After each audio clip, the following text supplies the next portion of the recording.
It was morning. You stretched the limbs that had just woken up at the same time as you had, ready to start the day. The sun filtered through the curtains, and you noticed the morning songs from the birds on the tree branches outside. It was going to be a wonderful day, and you'd already started the morning routine. Brush teeth, get dressed, eat breakfast. It was fresh coffee and fried eggs today, except there was no toast because there was no more bread. No matter, the air was beautiful outside, and you imagined how warm and radiant the sun would feel on your face. It was always the little things that you looked out for the most, the reminders that life was still worth living, a small nod from the universe that, actually, things were mostly okay. You arrived at the shop and ignored the booze aisle. The shopkeeper already had suspicions you were an alkie, found the bakery section, and selected a loaf that would be delicious with some warm butter and a cup of tea. Perhaps even a biscuit if you were feeling mischievous. With the shopping safe and secure in the basket, you walked over to the tills and retrieved the money from your wallet. You reached to hand the money to the cashier, but then the note feels unnatural in your hands. It's like an alien artifact that dropped into this universe through an interdimensional wormhole. What is money? How did humans decide on these weird little rectangular sheets in exchange for stuff?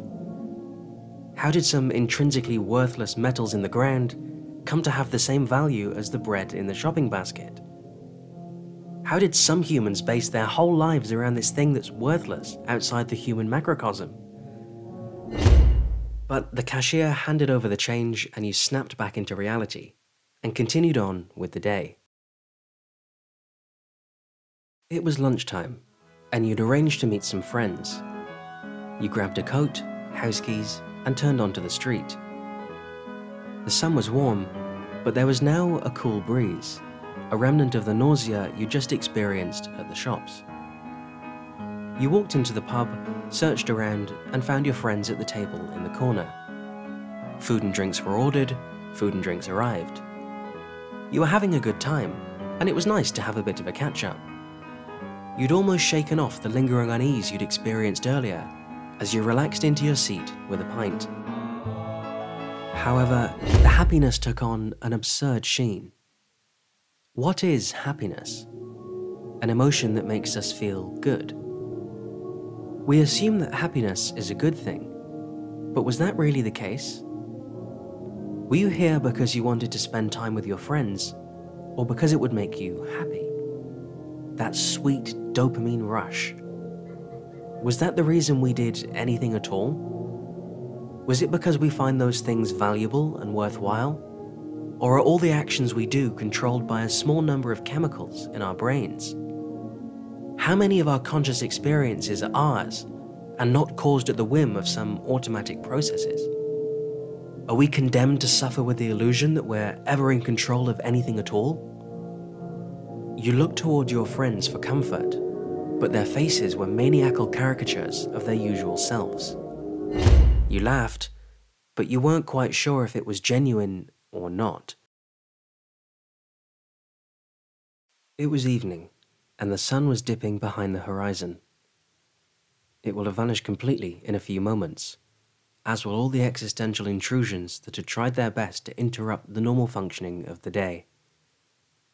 You arrived back home, and after all the stresses of the day, you were looking forward to spending some time with the human you loved most in the world. Perhaps a film with some popcorn, or just reading a book. You pushed the key into the door, but then you paused. You wanted nothing more than to rush inside and embrace them, but you were still caught in that tangled web, those odd thoughts that made the entire world seem strange.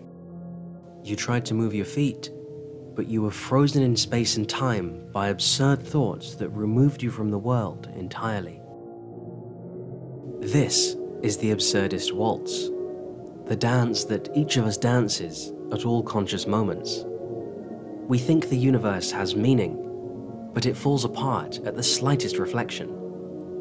We comfort ourselves with science, but this is another human construct that can't reveal ultimate truths, if such things even exist. Not that we could understand them if they did. What's the purpose to all this? Why continue to live in a world where the only result is complete annihilation? All we're doing is shuffling about on this rock, deluding ourselves that what we do has value, and the universe will be none the wiser when we disappear into the night. And then, of course, the universe will come to an end as well. All the events in the universe, from the quantum to the galactic, will end, and it will all have been for nothing. Around each corner, the universe forces us to confront the nature of our existence, but the other side of the equation remains blank. The universe is some complicated architecture indeed, but as soon as we search for the foundations, we find nothing. All we have is the absurdist waltz. The rhythm is jagged and irregular, but we have no choice to find a dance that fits. And so we dance and dance and dance and dance and dance and dance and dance and dance and dance and dance. You took another look at your favorite human, and the absurdist waltz raged in the background. Was this love, really? Yes. Yes, it was. You turned the key, opened the door, and went inside.